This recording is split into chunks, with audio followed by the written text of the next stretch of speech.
Salut à vous, petites et grosses tentacules, papin, une émission spéciale anniversaire et donc merci à tout le monde en fait. Voilà, je sais pas comment le dire simplement, c'était super touchant. J'ai eu plein de petits messages d'anniversaire hier. J'ai même pas osé ouvrir mon Facebook hier soir. Et puis mais ouais, c'était super touchant, c'était super sympa. Donc merci à tous les joyeux anniversaires. Merci aux tipeurs habituels. Merci aux PayPalers parce qu'ils aiment pas Tipeee ou Litchi. Et merci aux Litchiers. D'ailleurs, par rapport à la cagnotte, c'est cool avec ceux qui sont passés pas par Litchi parce qu'ils aiment pas. On a bien atteint les 600 boules. Avec 600 boules, il y a quand même largement de quoi faire niveau une cam, du son et même des vraies lumières pour être bien éclairé. Donc c'est super cool. Le machin est ouvert jusqu'à fin août. Si vous avez envie de mettre 2 euros, je crache pas dessus. Mais honnêtement, je pense que voilà, on peut considérer que l'objectif est largement atteint. Et qui plus est, d'ailleurs, mon délire de gros gauchos, oui, si on mettait tout sur un petit ruissellement de 2 euros, ouais, les gens qui ont, voilà, les gens qui ont participé, il y en a beaucoup qui ont donné beaucoup plus. Et c'était, enfin ouais, c'était très étonnant et vraiment, enfin voilà, un grand merci à tout le monde. Et puis, bah ouais, vous étiez pas mal et êtes vachement généreux, donc enfin voilà, merci les gens. Vraiment, bon, je vais pas m'étendre parce que je sais pas trop comment le lire, mais voilà, mais vraiment merci. Bon, cette émission, on va vous proposer quoi? Un petit sujet sur The Prey, au sens où je suis assez de l'avis général qu'il était très sympa et j'ai passé un très bon moment. Par contre, quand je vois tous les côtés dithyrambiques sur le retour aux sources de Predator et que c'est un sans faute, non. Voilà, j'ai 3 points sur lesquels je trouve qu'il y a vraiment petit problème discutable, surtout le troisième. Ensuite, on va parler un petit peu de Sangoku, de Dragon Ball Super, enrichissant l'IA Sandman, pour finir sur Toriyama Geman. Et c'est un mini sujet de jeu, voilà. Je vais lancer de la question, après je pense que tout le monde aura son avis. Enfin, il risque d'avoir des gens très différents. On tombe sur une philosophie, enfin la question de fond sur à qui appartient l'œuvre. Après, on va voir un petit coup Mire, parce que grâce à mon annexe de bibliothèque nommée l'autruche, j'ai réussi à foutre la main sur Mire, donc grand merci à lui. C'est un gros oui, c'est un gros mais, je suis extrêmement divisé avec moi-même sur Mire, donc voilà, je vais vous exposer mon problème, et de toute façon, va falloir le jouer avant de vraiment savoir. Donc c'est hop, voilà, j'ai fait un gros racket des copains hier, donc je reviens avec plein de jeux, et j'ai juste eu le temps de survoler ça hier soir, hein, donc et j'ai passé le plus de temps sur Myr. Et sur Myr, et comme, enfin voilà, hop, on développe après. Forbidden Land, Historia, un gros tour de la pile. Voilà, je dis Forbidden Land et ça, c'est sûr que j'ai eu le temps d'ouvrir, hein. On finit par un petit point sur Dead 100. Et hop, c'est parti. Donc, The Prey, t'atteins le dernier Predator. Alors, par rapport à la réaction commune que beaucoup de gens disent, oui, on a un retour aux sources, il y a 3 points qui me posent problème. Le premier, qui est un peu ridicule, mais par rapport à l'aspect du Predator, certes, il est méga badass. Certes, on peut me dire, mais la technologie des Predators, ils ont évolué. C'est vrai. Il n'empêche qu'au moment où il jaillit à l'image, j'ai pas pu m'empêcher de penser, ils ont fait un tribal Predator ou quoi? Enfin, j'ai l'impression qu'on a adapté le chara-design du Predator à la thématique des Amérindiens. Et qu'on voit bien qu'il a un vaisseau comme un Predator de n'importe quelle époque, il a la technologie d'un Predator, il y a des tas de choses qui sont là. Même le coup de la bombe, on peut très bien dire que c'est juste parce qu'il a le bras coupé et qu'en fait, si, il a peut-être une bombe avec lui. Enfin, il y a des choses qui sont défendables. J'aurais juste voulu une micro-scène. On voit en fait le Predator qui débarquant sur une zone de chasse avec faible niveau technologie, qui se détache de deux trois trucs. Et alors qu'on passe le casque en technologie métallique sur une technologie osseuse, au moment où il apparaît, j'ai juste l'impression qu'on me fait un chara-design de monstre qui colle avec la thématique amérindienne. Voilà. C'était une petite déception. Je trouve qu'il est classe, mais je me suis dit, mais quelle est la justification de faire ça? D'un point de vue interne au monde, à part de coller dans un design visuel pour un film. Alors un film, c'est aussi ça, hein. Peut-être que les réalisateurs me diraient, bah oui, connard, c'est pour coller à l'ambiance générale du film, hein. Et c'est une bonne réponse. Moi, je suis un amoureux des backgrounds et c'est juste, pour moi, coller au car design, enfin à l'esthétique d'un film, certes, mais tu modifies quelque chose qui est plus qu'emblématique du personnage et sans une réelle raison scénaristique. Alors que oui, il suffisait de montrer le Predator qui vire quelques-unes de ses armures, de ses machins, qui prend dans sa collection de casques un casque qui lui semble plus sympa, et ça c'était ultra raccord. Une scène de 12 secondes, dommage. Ensuite, on est plus sur les questions de fond. Petite réaction au fait que tout le monde, grande majorité des critiques, sont sur, on est sur un retour. C'est quoi proie prédateur, inversion des rôles? Oui, mais ça me semble oublier un détail très très important d'à peu près tous les prédateurs sauf le 2, même si j'ai envie de dire les puristes qui me disent il n'y a que le 1 qui compte, je les comprends. Les personnages qui sont en position de résister, de combattre aux prédateurs, enfin, personne ne choisit d'aller prédationner un prédateur. Les aliens, le flic dans le 2. Mais voilà, il y a ce côté, si on en est au côté purement Predator 1, le Predator, on s'y oppose parce qu'on n'a pas le choix.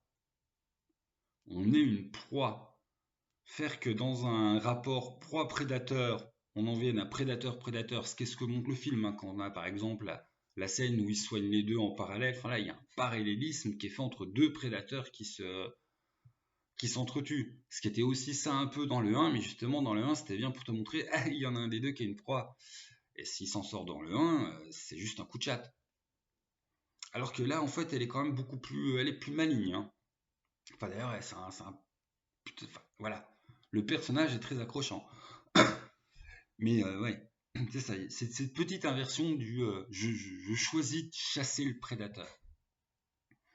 Dans le 1, bah, je suis obligé voilà, de devenir une proie qui tente de se défendre contre un truc qui me dépasse énormément. Et ça, c'est encore du rien du tout. On arrive sur le vrai truc qui m'a sorti du film, mais absolument, et que j'hallucine, je ne l'ai entendu nulle part. On introduit la magie dans Predator. Vous allez me dire, mais quoi il parle? Alors, si pour vous, les petits Indiens ont des fleurs magiques qui font que tu abaisses ta température de ton corps pour échapper à une vision thermique, et qu'après tu peux encore faire le ninja combattant, ça s'appelle de la magie. Ça n'existe pas. C'est d'un point de vue, ça m'a sorti du film, c'est comme si on montrait, voilà, on utilise un glaçon pour faire prendre feu à du papier. C'est absolument débile. En dessous de 35, tu commences à être en hypothermie. C'est-à-dire en dessous que tu as à peine une micro-variation dans la perception du prédateur de toi, tu es déjà plus du tout en situation de combat. Là, on parle de température interne. À 25, tu es encore détectable, et à 25, tu convulses par terre si t'es pas déjà mort. Et là, on a une fleur magique de l'appel à l'exotisme. Oh là là, c'est des tribus indiennes, machin. Ah, moi, ça m'a sorti dedans. Je sais que c'est un tout petit reproche débile. Mais quand je l'ai vu arriver en mode c'est la médecine, je me suis dit non, j'espère que ça va pas être ça. Et ça a été ça, et voilà. Une fleur qui, en médecine indienne, va nous permettre effectivement d'abaisser un peu la fièvre, machin, pour soigner, très bien.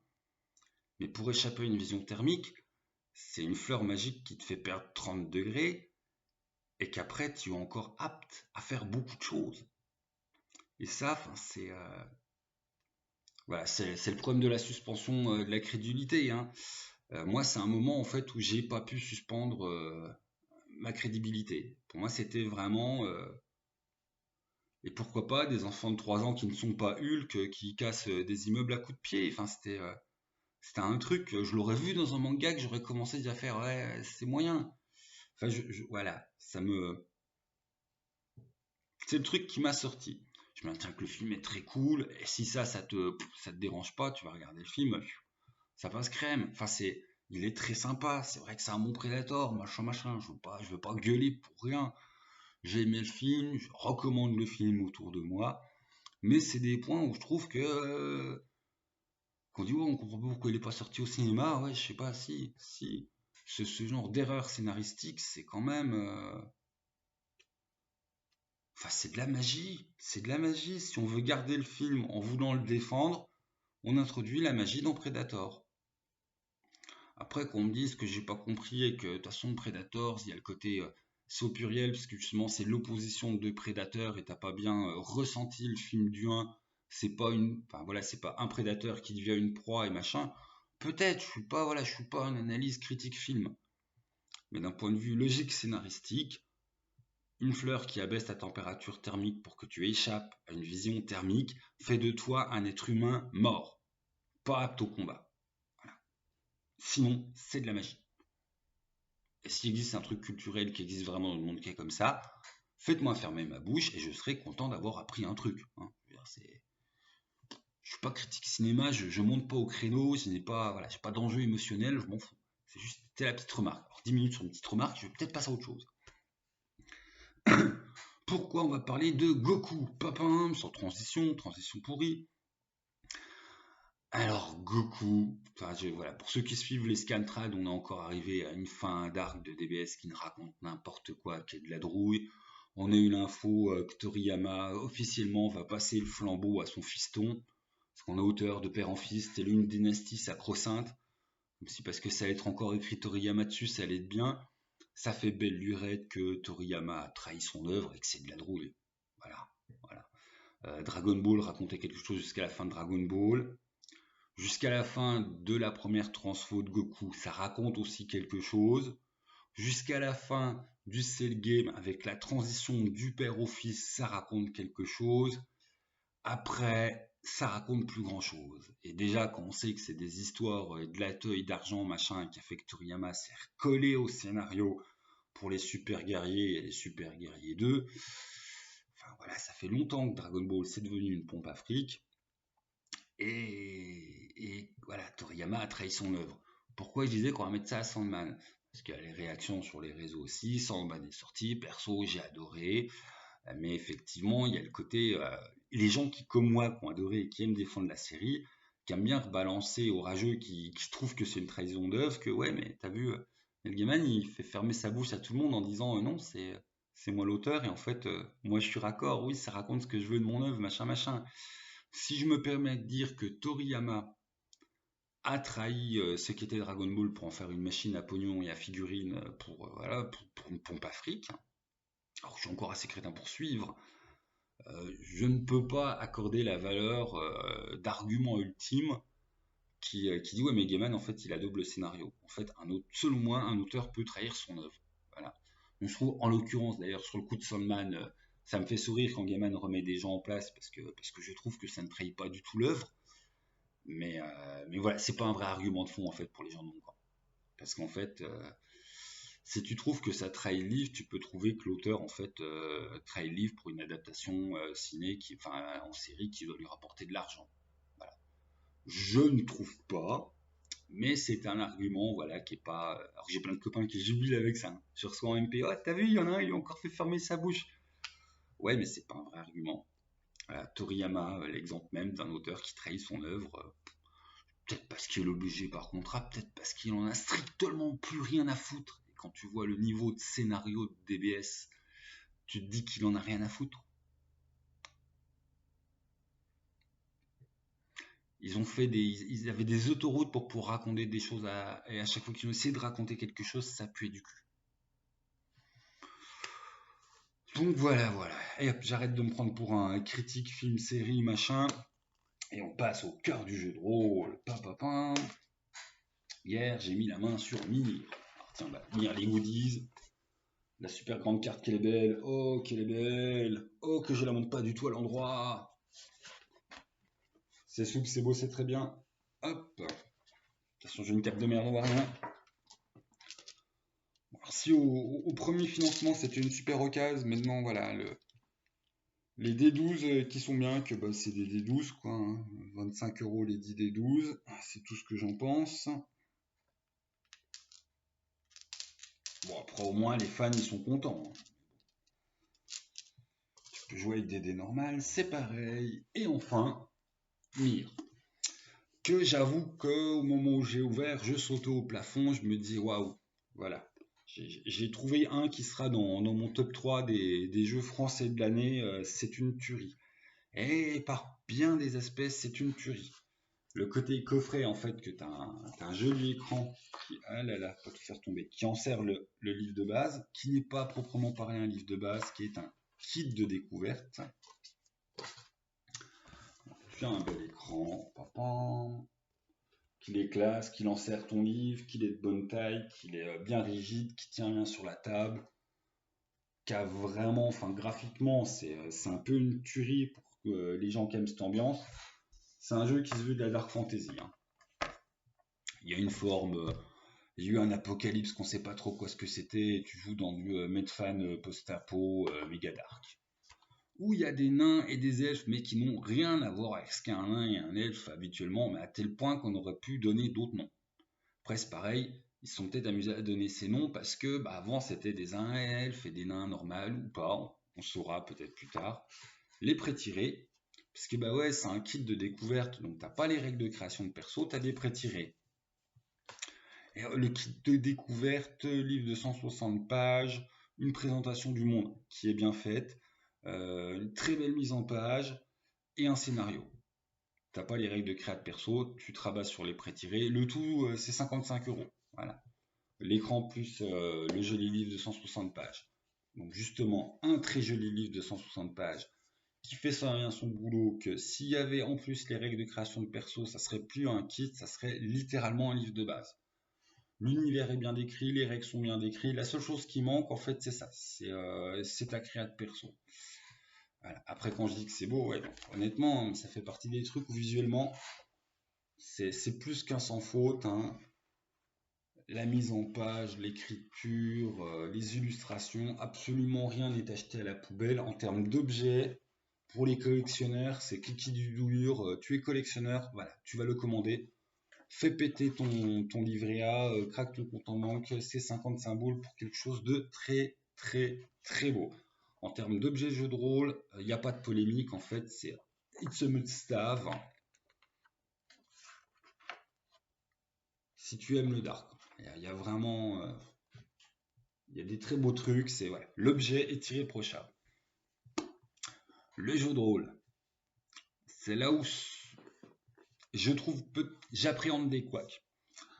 À savoir qu'on aborde déjà règles, c'est quoi règles, on est sur des fans de vampires et c'est une réadaptation des règles de vampires en version ultra light et quelque part mieux. Une fiche de perso, voilà. Tu remplaces les D10 par des D12 et tu as le système vampire. Donc bon, ouais, c'est vite vu, les règles, c'est vampire. À un tel point qu'on pourrait s'amuser, si j'étais mauvais langue, faire rien, c'est du plagiat. C'est de l'inspiration. Si on veut brûler tous les jeux de rôle qui se sont inspirés de systèmes qu'avant ils aimaient bien. Donc ce n'est pas un reproche, absolument pas. Ils ont le droit d'être fans des mécaniques à la vampire. Point. C'est voilà. Mais donc du coup le système ne traduit rien de particulier du monde, même si forcément il y a des choses machin. Mais c'est pas voilà. Il n'y a pas de mécanique qui est méta. Après, on est sur un truc qui tourne, qui est joli, qui est fluidifié. Donc, j'ai pas un vrai reproche à faire. Voilà, on indique que ça me semble plus qu'un peu inspiré de Vampire et voilà, point. Il n'y a pas de problème. Là où en fait ça m'a refroidi, c'est là en fait où je jubilais. À savoir, dans les auteurs, il y a un vrai scénariste et j'avoue que j'attendais beaucoup du scénario, étant donné qu'en termes de kit de découverte, on a la présentation sommaire du monde pour les MJ. Vu que je suis un MJ qui n'a pas besoin de beaucoup, moi ça me va largement assez. J'ai l'impression que dans un livre de base ça passerait. Les factions, les machins. On a les règles, tout bien. On arrive au gros morceau de quai découverte, quelque part, qui est du burst scénar, hein. Le scénar, et le scénar m'a absolument frustré au sens, je ne l'ai pas fait jouer. C'est important de le lire, hein. J'ai mis la main sur le bouquin hier. Je l'ai survolé en grande partie. Après, voilà, vous l'avez vu, il y a beaucoup d'espace. Les 160 pages se lisent vite. Et voilà. Et le scénar, c'est bien beau de l'avoir lu, c'est autre chose de l'avoir fait jouer. J'aurais peut-être voilà, une bonne découverte, je fermerais peut-être ma gueule, je changerais peut-être après l'avoir fait jouer. Et qui plus est, c'est peut-être, je suis peut-être un vieux con et que je sais pas voir l'avenir de comment on écrit un scénario. Mais donc c'est un scénario du type arbre à choix où à chaque fois c'est construit un acte, un choix qui va être posé au joueur, avec bon les répercussions, machin, machin, mais c'est du choix binaire. Je vais vous montrer l'arbre de scénario. Il y a plus de choix dans un livre dont vous êtes le héros. Vraiment, hein. Dans mes quêtes du Graal, l'acte 1. Symptomatique. Oh gna gna, on va quelque part, gna gna, on a des problèmes à régler. En gros, vous êtes des chasseurs de monstres parce que l'apocalypse magique d'avant a laissé des traces qui corrompent et qui font des échos. Les gens peuvent avoir des traumatismes, les traumatismes peuvent être portés par un lieu, par un objet, et ça crée du monstre. Ça crée du problème. Et vous, bah, vous êtes les chasseurs de monstres et de problèmes. Et du coup, vous possédez une petite partie du savoir interdit qui fait que vous pouvez lutter face au truc qu'il y a en face. Très laid comme phrase. Mais que du coup, si vous utilisez trop votre pouvoir, au lieu de lutter contre les trucs qui sont en face, vous allez les nourrir. C'est pas trop mal. Enfin, très bon speech de base, du coup. Hop, donc t'as envoyé régler des problèmes, t'arrives, oh, il n'y a pas un problème, mais il y en a deux. Choix posé aux joueurs. Alors, on s'occupe d'abord de la maison et après le convoi. Ou alors, d'abord le convoi et après la maison. Et là, vous allez me dire, ah, ah, mais n'importe quel groupe expérimenté tâchera de s'équilibrer pour régler les deux ensemble si les deux doivent être réglés ensemble. Non, tu as bien l'encart dissuasif. Voilà, voilà. Alors, il ne t'empêche pas véritablement, mais tu as quand même un bon encart dissuasif, ami MJ, voici les outils pour dire aux joueurs qu'il ne faut pas. Il faut bien leur rappeler qu'ils vont diviser leurs forces et donc bien leur sous-entendre qu'ils ne vont pas réussir ni l'un ni l'autre et qu'ils doivent choisir. Tu as fait un choix, bon bah du coup, après tu as un autre embranchement possible. Du coup ça ferait super, hein, genre en mode scénario cabale. Pas le jeu, hein, mais la cabale, l'arbre de vie. Enfin, on est tout là-dessus. Hop. L'acte 2. Alors, on te reprend bien le choix initial. Choix initial, il était là. Est-ce qu'on a fait d'abord la maison? Est-ce qu'on a fait d'abord le convoi? Et ensuite, c'est quoi, sur quoi on tombe? C'est bien, il y a les pages qui sont référencées à l'intérieur du scénario. Et l'acte 3, hein, je spoil, on repart de ces 4 points et puis on va tout au même endroit. Donc en fait, c'est un scénario structuré en mode premier choix, tac toc, deuxième choix, tac tac, les conséquences des choix précédemment qui vont être amenées au point de résolution finale, mais c'est donc de l'anti-structure scénaristique pour du jeu de rôle. Et ce qui est étonnant, c'est qu'effectivement, c'est pour ça, je pense, c'est peut-être moi qui n'ai rien pané. Hein. L'auteur, c'est quelque part, c'est son boulot, il sait ce qu'il fait.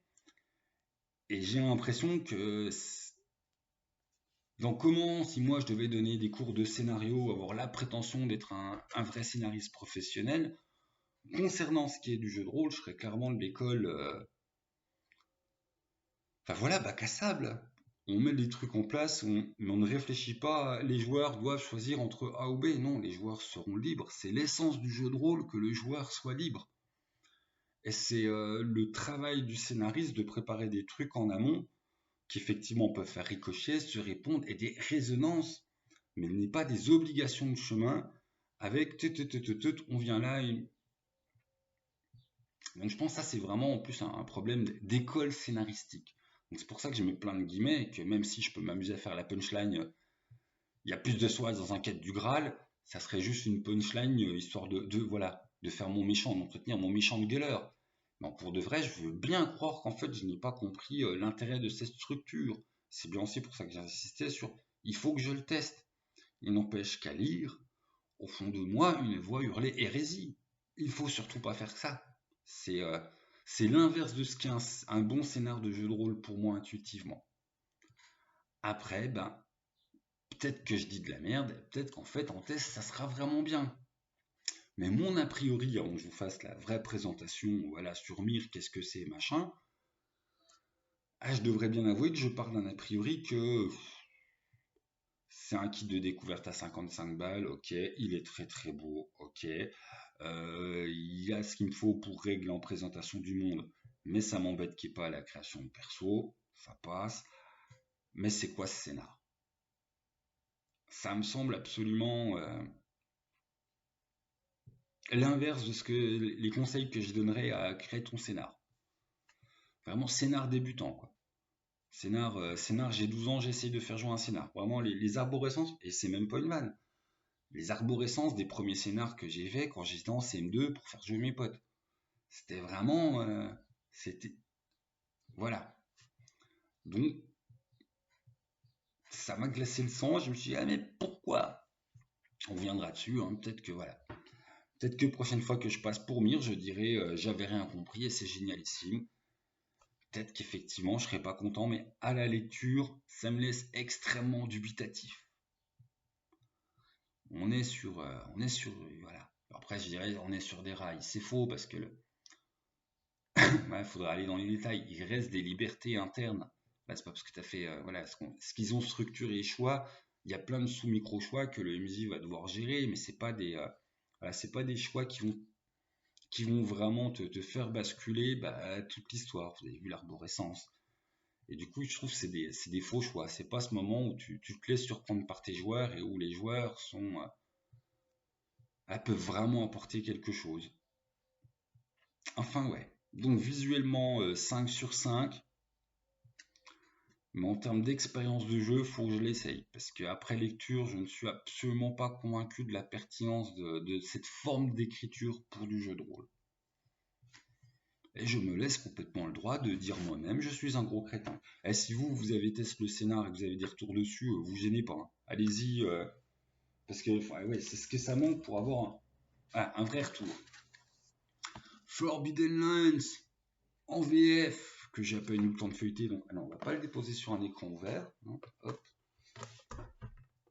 La gentille autruche va m'étriper si je lui massacre son mire. Voilà. Hop. On prend le temps de ranger les affaires des copains. Donc Forbidden Lands qui a donné un débat animé hier. Voilà, hier j'ai rien foutu. Hier finalement on allait voir les copains, on a parlé jeux de rôle toute la journée, on a fait jeux de rôle toute la journée. C'est étonnant, hein. Donc Forbidden Lands, il y a des tas de trucs en français, machin. Je viendrai pour la critique et la présentation.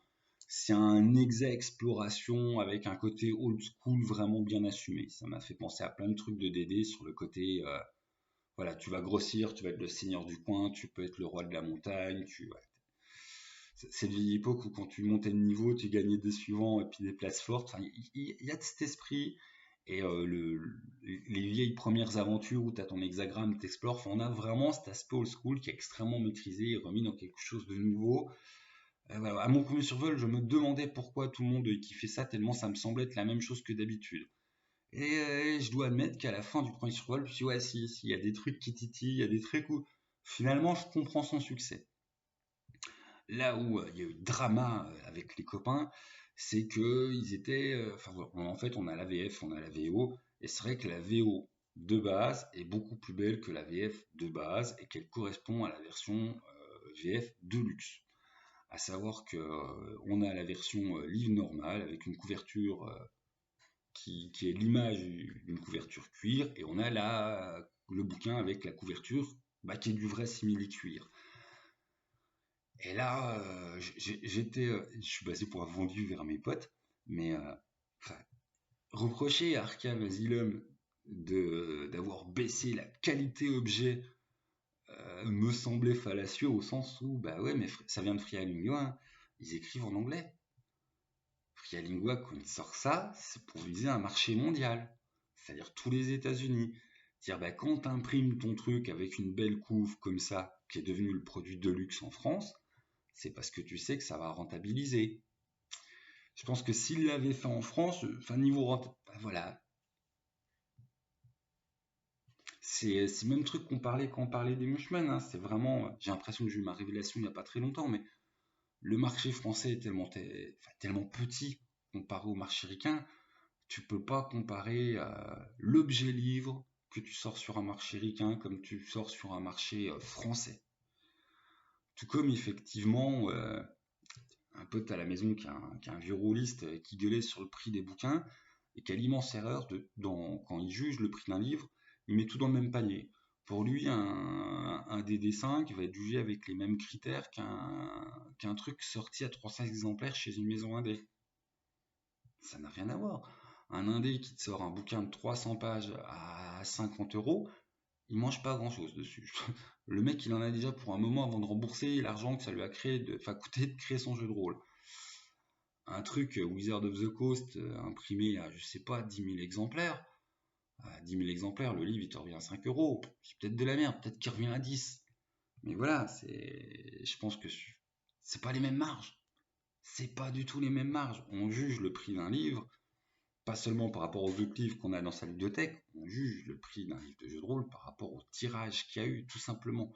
Le nombre de tirages influe sur le prix du livre.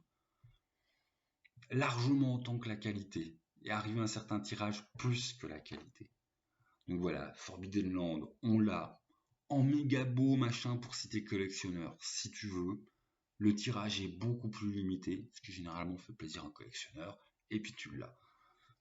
Et puis à un moment, moi je suis content qu'on ait voilà, un Forbidden Land avec un prix honnête et accessible pour tout rôliste qu'on n'a rien à foutre de payer beaucoup plus cher pour avoir juste, enfin, c'est pas du jeu de rôle, c'est du goodies, une couverture simili-cuir. Donc voilà, donc certains copains me disent ouais t'es un gros vendu. Mais non, enfin voilà, c'est. Oui, on a une VF qui est pas aussi quali en tant que livre que la VO, si on veut la VF de base. Mais on a une VF de base qui est honnête dans son rapport qualité-prix, donc voilà. Il y a un moment. Sinon, comme dirait JB, va apprendre à lire l'anglais. Hein. Moi, ça me fait chier. Il y a des tas de gens qui en plus sont obligés de rebosser pour avoir le niveau. Donc voilà, on a une version qui est, voilà, qui est moins un bel objet de collection. C'est exactement le même jeu de rôle. Hein. Et puis au moins, on se fait pas, enfin, voilà, on n'est pas obligé de cracher beaucoup pour avoir aussi bien que sur le marché ricain. Si vraiment tu le veux, putain, ils ont fait une édition spéciale pour toi. Ça a un coût. Voilà. Bon, c'était pour. T'as mes copains, ils vont se foutre de ma gueule. Ils vont dire, ouais, t'es revenu avec ça. J'avais un peu, voilà. J'ai convaincu personne à part moi-même. Je sais pas si je vous convaincrai, mais ouais, je trouve il y a un moment, faut rentrer en critères marché US, pas marché US, nombre d'exemplaires.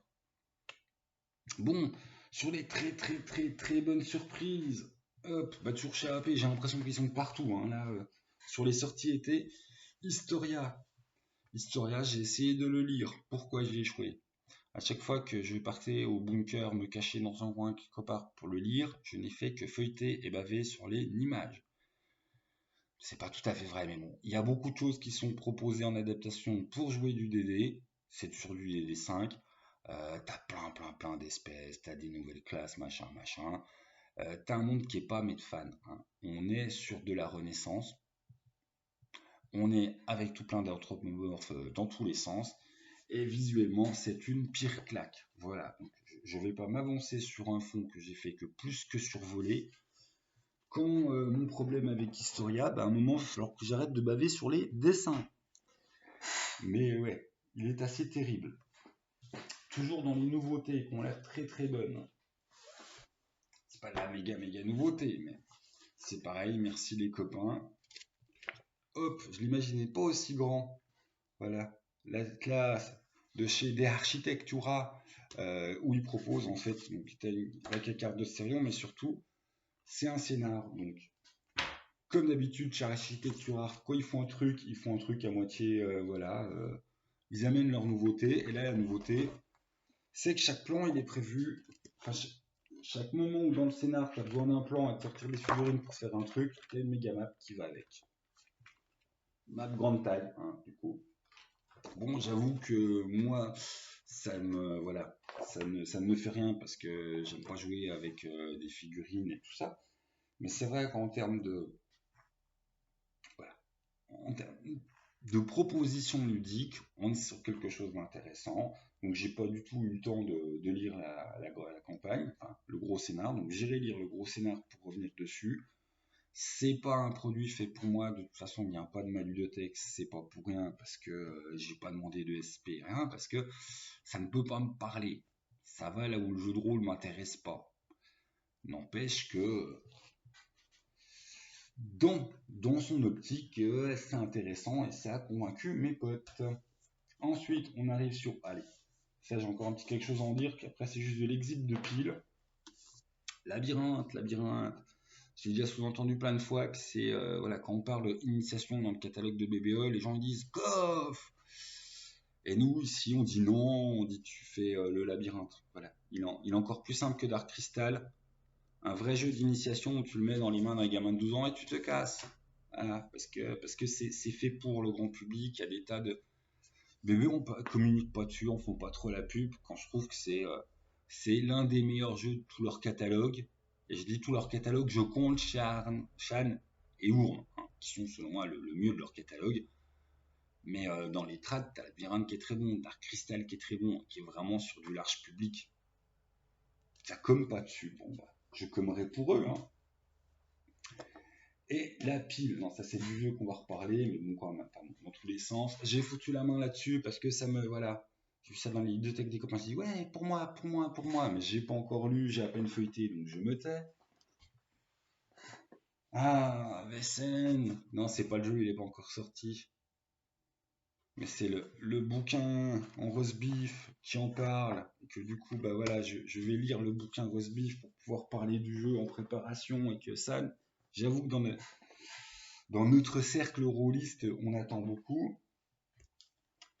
Dans les gros trucs incontournables que j'ai quand même réussi à contourner, mais du coup, merci les copains et leur ludothèque. Tatin, Chai, papapin. Bon, on verra ce que ça donne. Hein. Forcément, c'est beau, forcément, c'est hypant. C'est du guideline. Tu te dis, ouais. Et on finit par le. Avant le Leto, avant Pulp Fever, papin. Il y avait ça de commis par Laurent Rambourg. C'est pas de lui. Hein. Donc du coup, il n'y a pas de boobs sur la première, voilà, la première page. Tu joues des lycéennes psychiques qui vivent des aventures, mais soyons clairs, l'ambiguïté manga est là. Voilà. Et c'est écrit pour public averti. Et j'ai pas encore du tout lu, on m'a collé ça dans les mains. Le pote qui m'a mis ça dans les mains avait un sourire en coin et rigolait doucement. Donc voilà, je vais le lire et puis on fera un retour dessus. Et pour finir sur Pulp Fever, machin, Descends, je me fais de la promo. Roll Your Dice, c'est un festival qui aura lieu le 22, 23 et 24 septembre. C'est un e-festival. Et puis en fait, j'y ferai jouer deux parties. Une sur Coureur d'Orage, une sur Descends. Descends, je l'ai mis réservé à des adultes pour public averti. On va jouer, voilà, on va jouer La Montagne et des Yeux, on va jouer un slasher, on va jouer un truc bien hardcore violent. La question c'est est-ce qu'il y en aura au moins un qui va rester vivant à la fin? Donc si tu n'as pas peur de faire un one-shot, ton perso quelque part est destiné par le jeu à mourir, ou si tu arrives à survivre, tu es l'unique survivant, tu peux venir t'inscrire sur Roll Your Dice. Voilà. Et puis sur ce, c'est tout. Voilà, j'ai des tas de choses à faire, j'ai mis des voilà partout. Des bisous à tout le monde, jouez bien, portez-vous bien, et puis hop, j'ai du boulot, je vous laisse. Salut les gens, jouez bien.